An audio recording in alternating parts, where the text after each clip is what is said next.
Nuevos métodos de cultivos de plantas y cría de animales.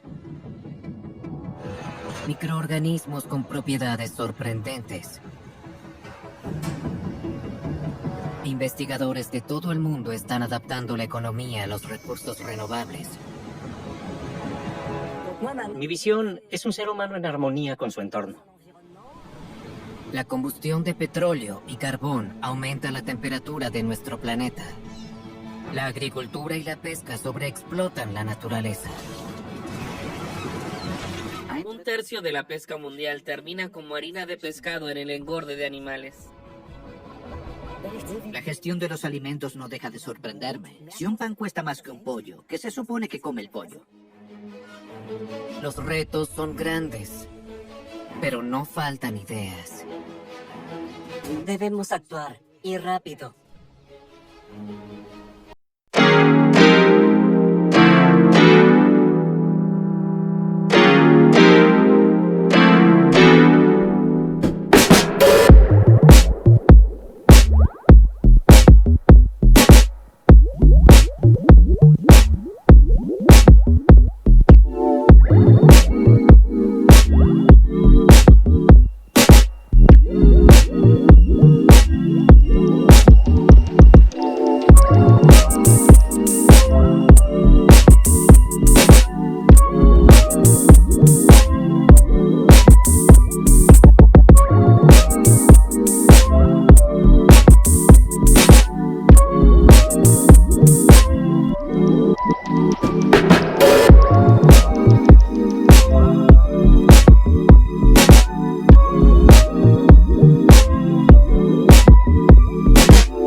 Los combustibles fósiles sin más, sino que hay que crear alternativas a futuro. Es lo que queremos lograr aquí con un cambio estructural, no limitarnos a decir que abandonamos la mina y ya se llenará de agua, sino plantearnos cómo transformar toda esta región en una nueva, con otras opciones. La bioeconomía no es una disciplina tan novedosa. El ser humano siempre ha trabajado con materias primas renovables. Sin embargo, investigadores como Shore quieren reestructurar por completo esta tradicional rama de la economía, utilizando las últimas herramientas biotecnológicas. Con organismos modificados genéticamente, se aumenta la biomasa disponible. Las bacterias, a modo de pequeñas factorías vivientes, producen sustancias químicas. El objetivo es crear nuevos productos ecológicos en los laboratorios de los bioquímicos. Regresamos al campo de pruebas de la bioeconomía. Ulrich Shore es profesor en el Centro de Investigación Jülich y vive aquí desde hace más de 20 años.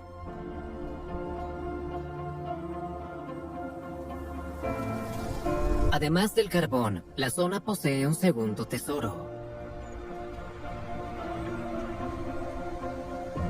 La región tiene unos suelos muy productivos. Para nosotros esto representa una oportunidad única de implementar en la región algo que de otra manera nunca hubiésemos podido. Para Shore, el futuro comienza con el retorno a lo que ofrecía prosperidad antes del carbón. Tierras de cultivo fértiles. Pero, ¿cómo debería ser en concreto esta nueva era de los recursos renovables, de la bioeconomía? Junto con un productor local de azúcar, Shore está trabajando para mejorar las cosechas de un producto regional, la remolacha azucarera.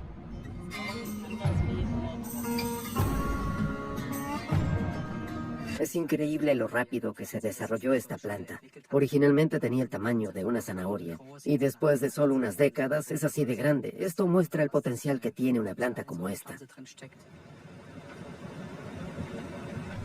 El verdadero trabajo de investigación comienza en el laboratorio. Shore quiere observar más de cerca el sistema radicular de la remolacha. Para ello, pasa la planta por un escáner.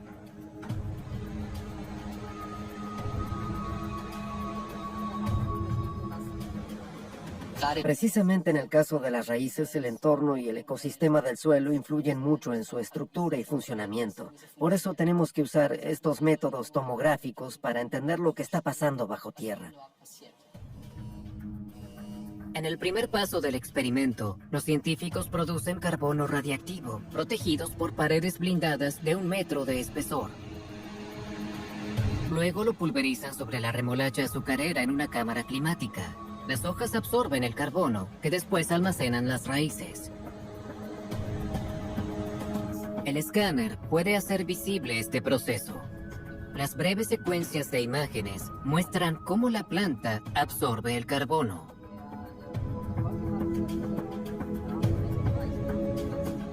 Se trata de encontrar características hereditarias para el cultivo, por ejemplo, raíces que sean particularmente profundas o genotipos que alcancen mucha profundidad. Gracias a las imágenes, los investigadores pueden comprobar bajo qué condiciones trabajan mejor las raíces. ¿Qué características debe presentar el suelo? ¿Y el clima? Con estos datos se pueden obtener variedades más robustas y, sobre todo, más productivas.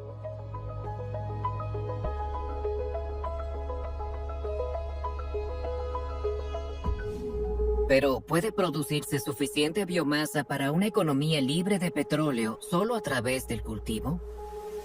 Lo cierto es que gracias a la tecnología, la agricultura ha crecido durante el último siglo como nunca antes. Esto se logró mediante el uso de maquinaria pesada, fertilizantes artificiales, pesticidas y la aceleración de los cultivos, y más recientemente también con la ayuda de la ingeniería genética. Sin embargo, estos logros tienen un costo inmenso. Pérdida de especies, agotamiento del suelo, escasez de agua, emisión de gases de efecto invernadero, efectos secundarios que en algunos lugares ya están provocando una disminución de las cosechas.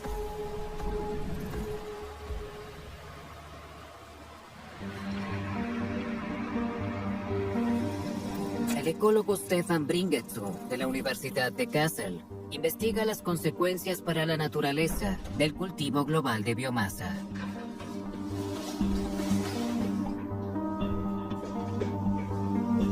¿Es siquiera posible producir en Europa tanto como se consume?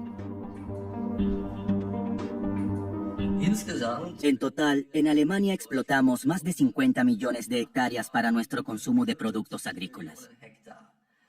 Es el triple de nuestra superficie agrícola nacional, de 17 millones de hectáreas. Es una verdad dolorosa.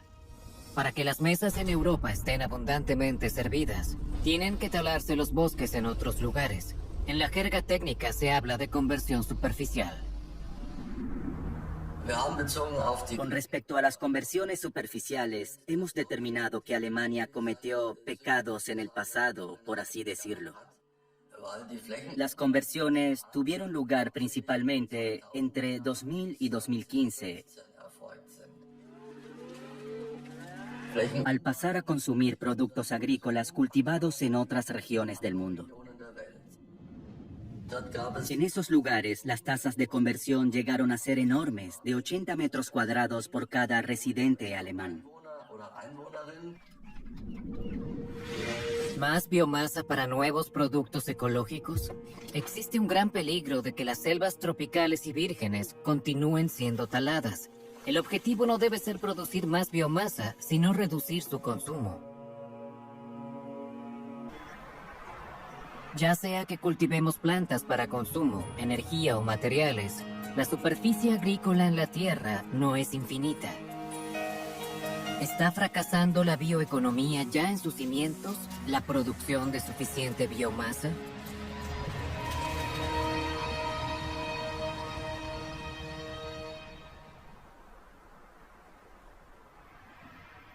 un discreto invernadero en el este de Francia, no lejos de Nancy.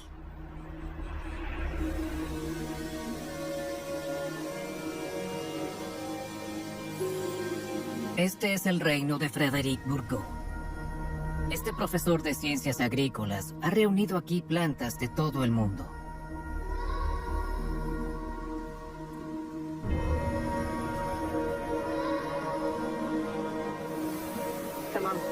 Acompáñenme. Este es un cultivo especial.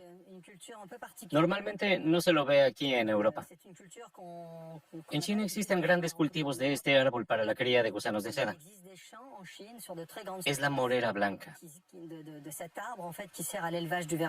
Es una planta que produce moléculas muy especiales, súper antioxidantes, que tienen un efecto antiinflamatorio. Son esas raíces bien amarillas las que contienen estas moléculas.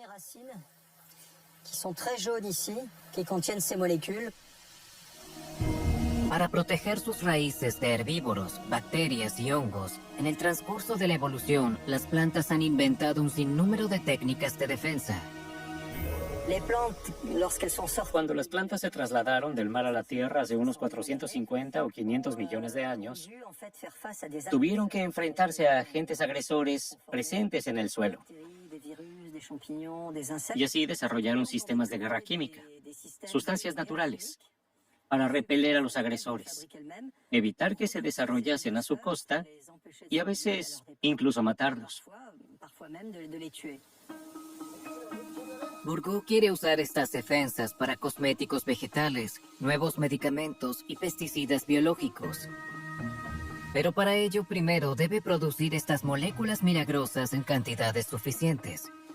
La clave es una forma completamente nueva de fitocultivo, lo que se denomina plant milking, ordeño de plantas. El ordeño de plantas se basa en un método de cultivo sin suelo.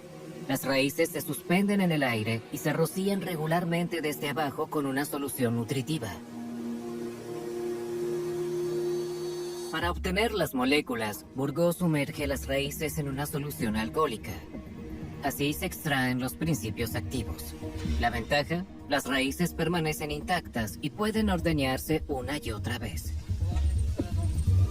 Sin embargo, esto no es viable con algunas plantas o principios activos. En estos casos, Bourgault tiene que cortar las raíces y hervirlas en un bioreactor. El número de cosechas disminuye ligeramente, pero las raíces vuelven a crecer y en poco tiempo están listas para la siguiente siega. Pero, ¿puede producirse también biomasa a escala industrial con el ordeño de plantas?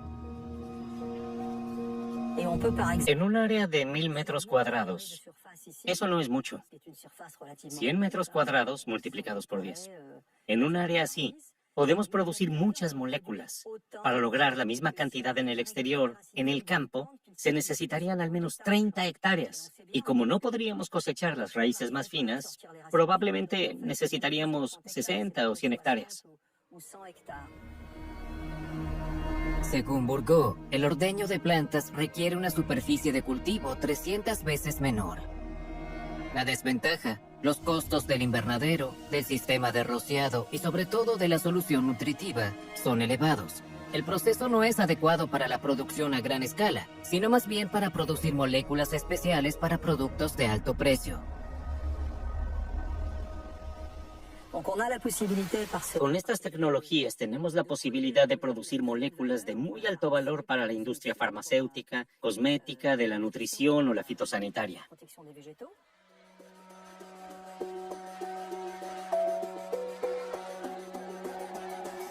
Una joven empresa de Baviera opta por otra vía.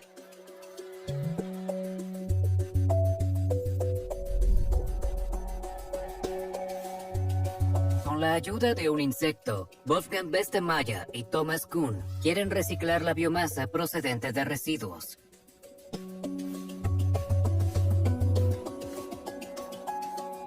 Escogimos la mosca soldado negra porque puede aprovechar la gama de alimentos más amplia. Residuos de cosecha, frutos caídos, cultivos herbáceos, por ejemplo. También cosas como sobras de verduras son un gran alimento para la mosca soldado negra. Kuhn y Bestemaya crearon su emprendimiento en 2020.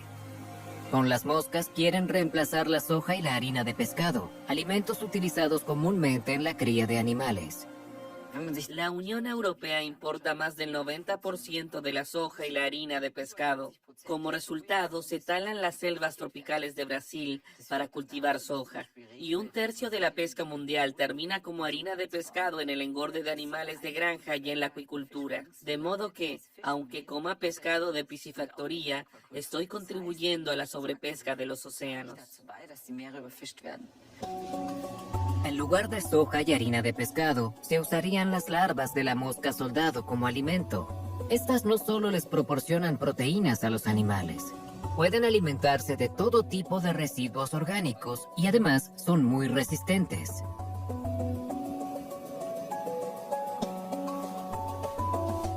El hábitat natural de la mosca soldado negra, para decirlo sin rodeos, es el estiércol. Y una característica especial de este insecto es que tiene un sistema inmunológico muy robusto, de modo que se cría de manera muy estable sin que aparezcan enfermedades.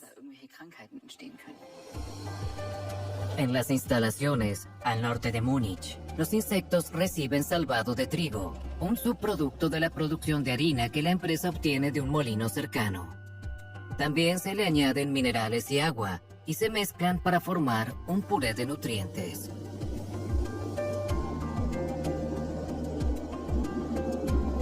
Después de una semana, los gusanos han alcanzado el máximo contenido proteico. Se criban y emplean como alimento vivo. Para evitar largas rutas de transporte, la producción se lleva a cabo junto al lugar de cría. Varios estudios ya han demostrado que los alimentos a partir de insectos pueden hacer que el engorde de animales sea más respetuoso con el medio ambiente. Pero hay un problema.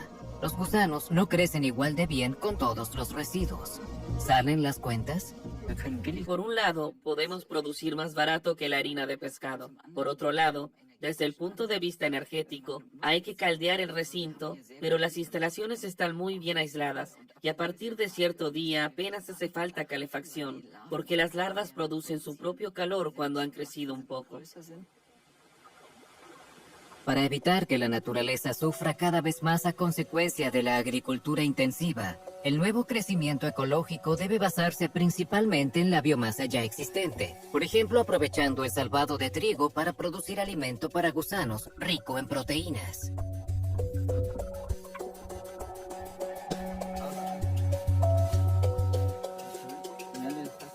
También se necesitan muchos otros métodos de procesamiento más eficientes para transformar las materias primas verdes en nuevos productos ecológicos.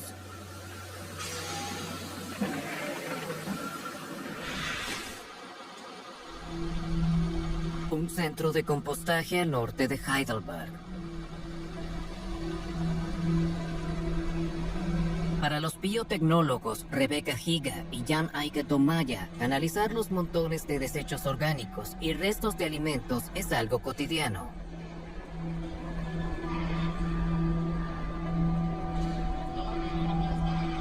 Este tipo de microorganismos se encuentran allá donde se generan muchos desechos vegetales.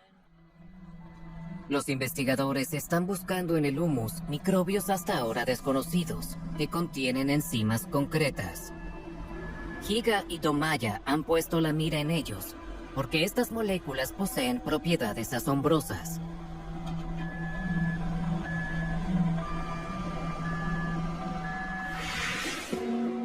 Las enzimas son componentes básicos de la vida. Sin ellas, la vida no sería posible en absoluto. Regulan procesos metabólicos, ayudan a digerir los alimentos o producen energía a partir del oxígeno durante la respiración celular. Trabajan extremadamente rápido y ellas mismas no consumen energía. Sin embargo, un sinnúmero de enzimas y los procesos que ponen en marcha ni siquiera se han descifrado todavía. Hay mucho por descubrir, especialmente en el reino de los microorganismos.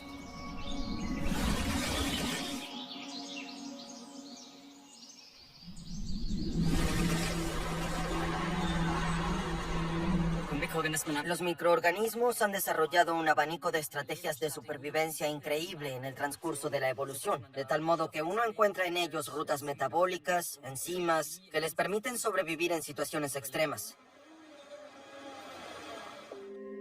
Giga y Domaya quieren utilizar el poder natural de las enzimas para elaborar productos como bioplásticos y biocombustibles de manera más eficiente y ecológica.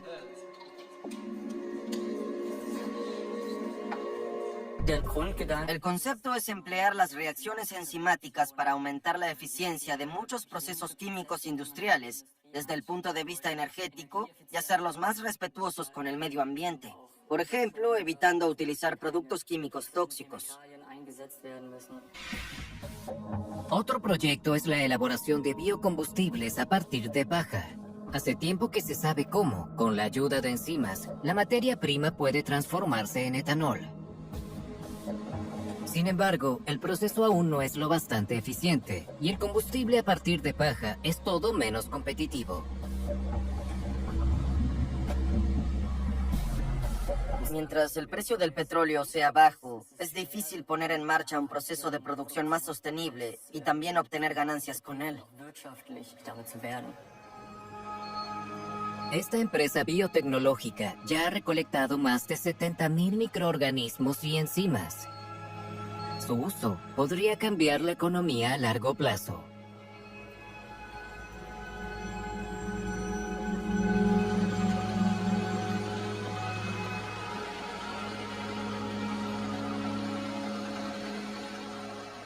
De regreso al campo de pruebas de la bioeconomía de Ulrich Schor. Aquí también se investiga el procesamiento sostenible de biomasa con la ayuda de enzimas. El bioquímico Nick Dirks quiere usar su poder para producir un nuevo tipo de bioplástico a partir de residuos de la producción de remolacha azucarera.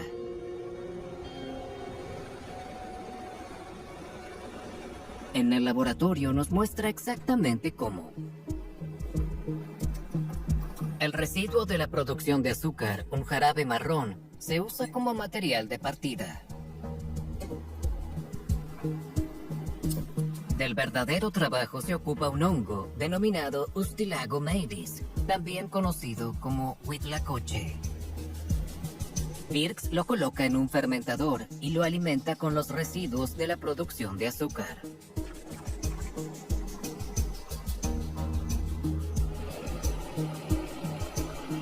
El hongo contiene una enzima que procesa los carbohidratos de los desechos, produciendo un ácido llamado itacón.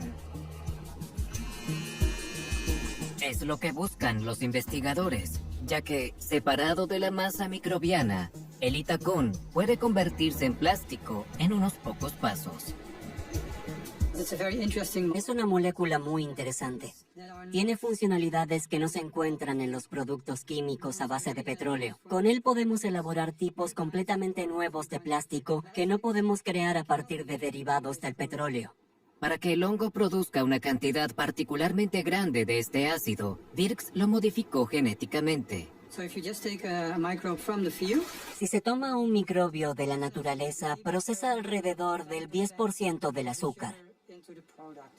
Al modificar este organismo, podemos convertir no solo el 10%, sino el 60 o 70% del azúcar en el producto final.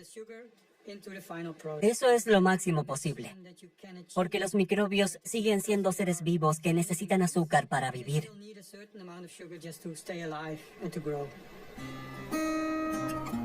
Con la ayuda de biotecnología, Nick Dirks convierte un residuo en un nuevo producto, bioplástico. Reemplaza un producto derivado del petróleo, proviene de recursos renovables y dinamiza la economía regional. Pero también hay aspectos negativos. El cultivo de remolacha azucarera utiliza pesticidas y fertilizantes, lo que en definitiva tiene un impacto negativo en la huella ambiental del plástico. Además, los residuos de remolacha azucarera se siguen empleando como alimento para animales estabulados o como fertilizante en los campos. Si en el futuro se transformaran en plástico, esos usos se verían afectados.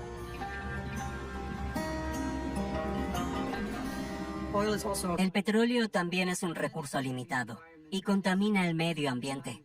y cambia el clima. Creo que deberíamos tratar de sacar el mayor provecho posible de los recursos biológicos. Esto puede suceder de muchas maneras diferentes. Nos enfocamos en los residuos de las industrias de alimentos y del biodiesel, con los que alimentamos a nuestros microbios. El poder de las enzimas puede ayudar a sacar más provecho de la biomasa existente. Pero hay otro desafío. Es particularmente evidente en el caso de una materia prima que está disponible en grandes cantidades: la madera. La madera es extremadamente resistente. Si no fuese así, los árboles no podrían vivir durante cientos, a menudo miles de años. El tronco de un árbol muerto tarda décadas en pudrirse. Los hongos acceden con lentitud a los carbohidratos que contiene, con la ayuda de enzimas específicas.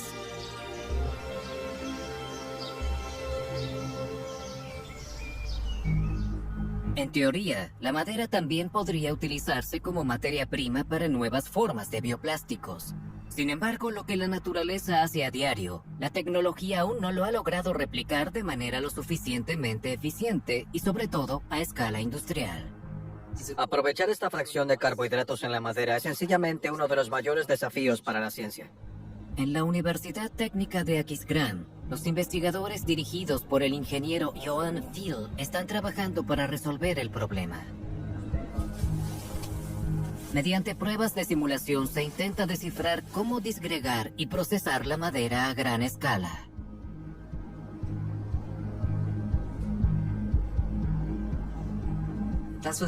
Lo que no tenemos, que sí tiene la naturaleza, es tiempo. El montón de compost tiene años para descomponer el tronco. Nosotros lo queremos acelerar en los procesos industriales. Tenemos que acelerarlo para poder ser eficientes y competitivos. Sin embargo, durante los experimentos, los investigadores se encontraron con problemas bastante evidentes: tuberías atascadas. Tenemos que evitar que ocurra. La única solución es abrirlas y limpiarlas a mano.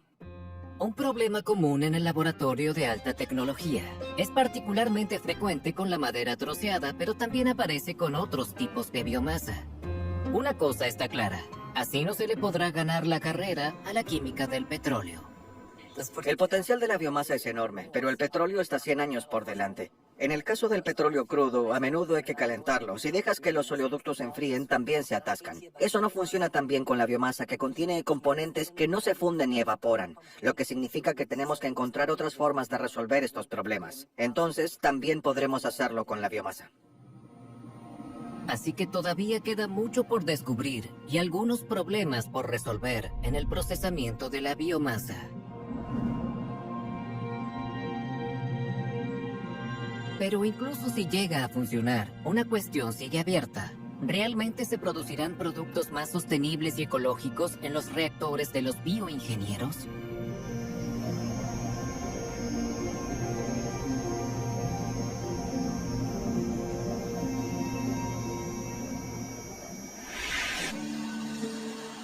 El fabricante de plásticos no se hace ilusiones sobre el potencial de los bioplásticos.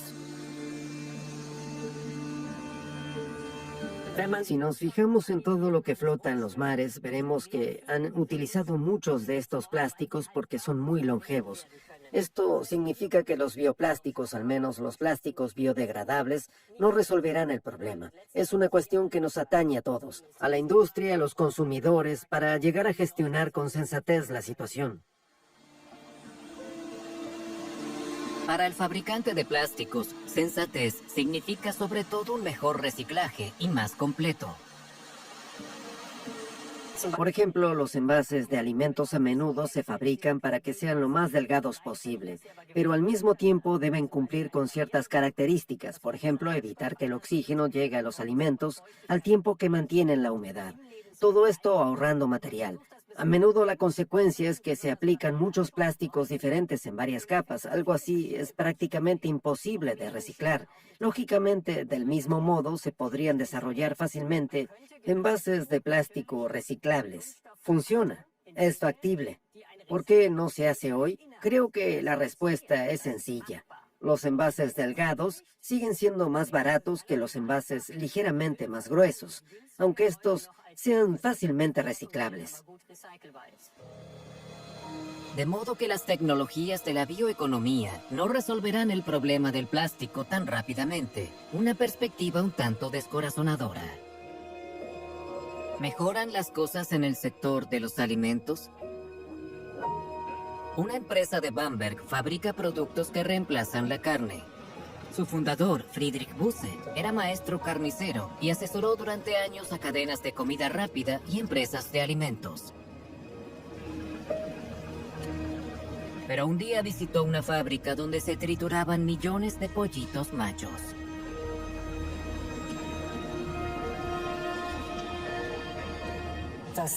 Tener conciencia de que estamos tratando con un ser vivo, que matamos para comerlo, es algo que se reprime cada vez más. Cuando ves cómo los pollitos se clasifican a gran escala entre machos y hembras, y los que son del género equivocado son tirados a la trituradora, no quería seguir participando de eso. Los sucedáneos de la carne de Busse se componen principalmente de proteína de arveja. En su producción, busca la sostenibilidad en toda la cadena de suministro. Todos los productos se empacan en envases reciclables.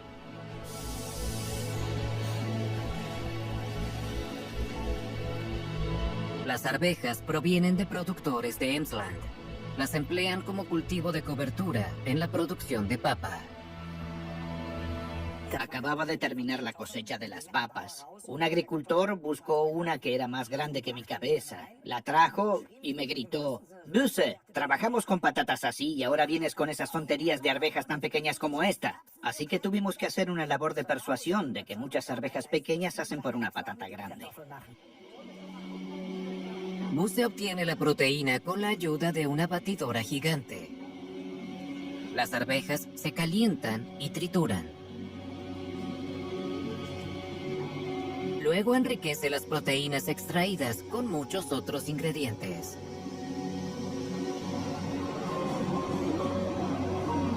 El producto que sale de la máquina tiene un contenido proteico de entre el 30 y el 35%. Es de 2 a 3 veces lo que contiene la arveja, lo que significa que no podría producirlo si solo tomara la arveja, la moliera y la envasara. Eso no funcionaría. No sería suficiente. Busse obtiene las proteínas adicionales de frijoles, lentejas y avena. Cambia su consistencia con aceite de coco. Y además, por supuesto, le añade muchas especias. Según Busse, no se utilizan aditivos sintéticos. Pero, ¿no tendría más sentido comer las legumbres directamente? También se come con los ojos. Esperamos experiencias gustativas. Vivimos una cierta prosperidad que también se refleja en que podemos comer una gran variedad de alimentos. Así que es importante no limitarse a soñar. También es importante plantearse qué es factible, qué puede implementarse, cómo introducir algo que cambie el mercado. Si ahora le decimos a la gente que de la noche a la mañana deben comer sopa de guisantes y que como alternativa tienen lentejas y frijoles, lo harán por un tiempo, pero después de 2 o 3 semanas nos saldrá por las orejas y tampoco será bueno para el estómago. No tendría sentido. Según Busse, su sucedáneo consume 10 veces menos recursos que la producción de carne. De hecho, muchos expertos ven la nutrición basada en vegetales como uno de los factores más importantes para una mayor protección ambiental y climática. El 60% del cereal que se produce o importa en Alemania se utiliza como forraje. Para producir cereales necesito tierras de cultivo. Si necesito menos forraje, también necesito menos tierras de cultivo. El cambio hacia una dieta más basada en vegetales será fundamental para reducir nuestra huella ecológica. Alimentos que respeten la naturaleza y liberen menos dióxido de carbono. Busse cree estar en la senda correcta.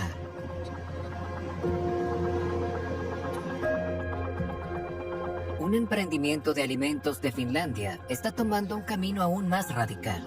Juha-Pekka Pitkänen y Pasi Vainikka quieren producir alimentos a partir del aire. Al menos eso es lo que prometen en el spot publicitario de su empresa. to turn fields back to grasslands, pastures back to forests, deserts to food farms, without sacrificing our freedom of choice as consumers. By harvesting CO2 and combining it with water and nutrients, we are creating natural protein out of thin air. La producción de alimentos es responsable del 25 al 30% de los gases de efecto invernadero. El resto proviene de sistemas energéticos para los que existen tecnologías para hacerlos libres de emisiones.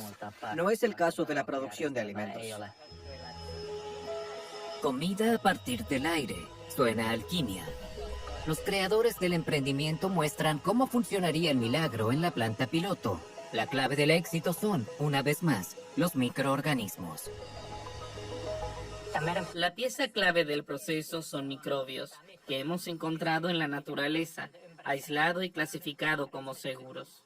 Esos microbios crecen en el bioreactor, que es comparable a un tanque de fermentación que se usa en la producción de cerveza, solo que le agregamos hidrógeno, que obtenemos usando electricidad, y dióxido de carbono, que filtramos del aire. Los finlandeses no son los primeros en tratar de producir alimentos con la ayuda de microbios. Ya en la década de 1960, los investigadores de la NASA experimentaban con esto. Buscaban formas de utilizar la menor cantidad de recursos posible para producir alimentos para los astronautas en hipotéticos viajes a planetas lejanos, y se toparon con los denominados hidrogenótrofos. Los hidrogenótrofos tienen la propiedad particular de vivir únicamente de los elementos hidrógeno, dióxido de carbono y nitrógeno, al tiempo que producen proteínas que pueden comerse. ¿Pero pueden cultivarse estos microorganismos en cantidades suficientes? Juha-Pekka Pitkänen y Pasi Vainikka desarrollan un proceso de producción de 4 etapas.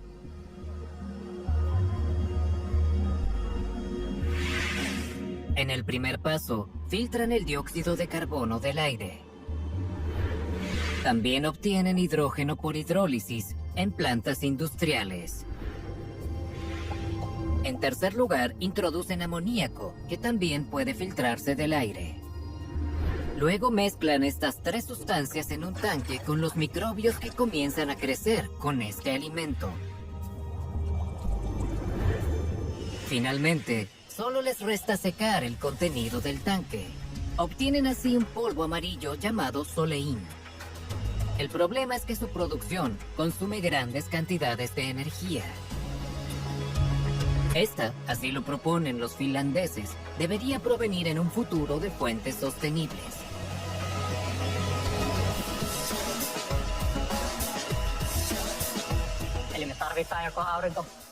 Necesitamos paneles solares, o energía eólica, energía hidroeléctrica, u otra electricidad producida a partir de energías renovables. Lo necesitamos, pero si imaginamos un área determinada de tierra, entonces podremos usar ese área de forma 10 veces más eficiente. Los paneles solares tienen cierto grado de eficiencia, la electrólisis tiene cierto grado de eficiencia, y nuestro proceso de crecimiento tiene cierto grado de eficiencia, y es unas 10 veces mayor que el de las plantas.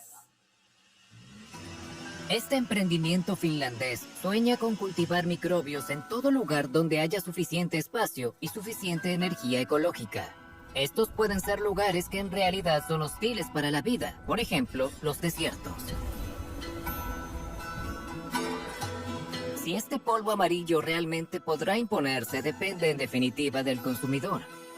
En la cocina del laboratorio, los 2 creadores muestran cómo puede prepararse un postre a partir de soleín.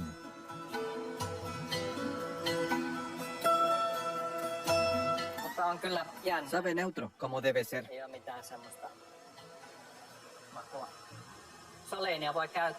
Puede utilizarse en productos que reemplacen las proteínas vegetales o las proteínas de la carne y los productos lácteos. También puede utilizarse en pan y repostería, o en pastas, snacks y platos preparados. Planean lanzar soleín al mercado europeo dentro de 2 años. Producir proteínas sin destruir la naturaleza para crear tierras de cultivo podría funcionar. Pero también está claro que se requiere mucha electricidad ecológica, que primero hay que producir.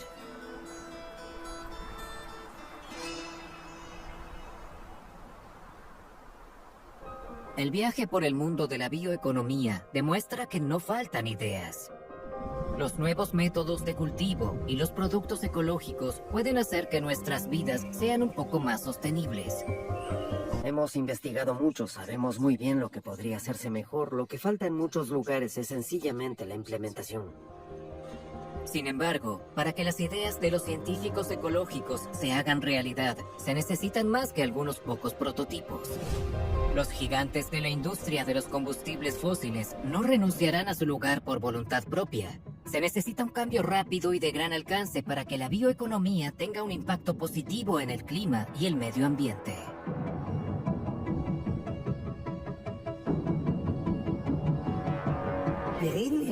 En Europa, el volumen de ventas de carne supera con mucho los 300.000 millones de euros. Estamos ante un grupo de interés. No es una lucha fácil. Sin embargo, las innovaciones de la bioeconomía también tienen un límite fundamental. Si se quiere evitar explotar hasta el último rincón del planeta, la biomasa es y seguirá siendo un bien limitado. El globo es demasiado pequeño para que podamos sustituir con biomasa todo lo que producimos actualmente sobre una base mineral. Eso no es posible.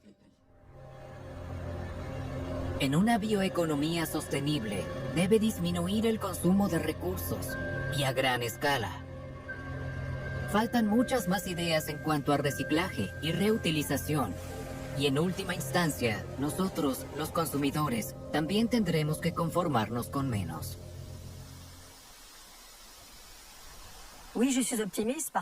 Soy optimista porque veo cómo los ecosistemas resisten los abusos. ¿Cuán resistentes son? Somos nosotros los que estamos en peligro, no la naturaleza. Depende de nosotros crear un futuro que valga la pena. Y lo mejor es que comencemos enseguida.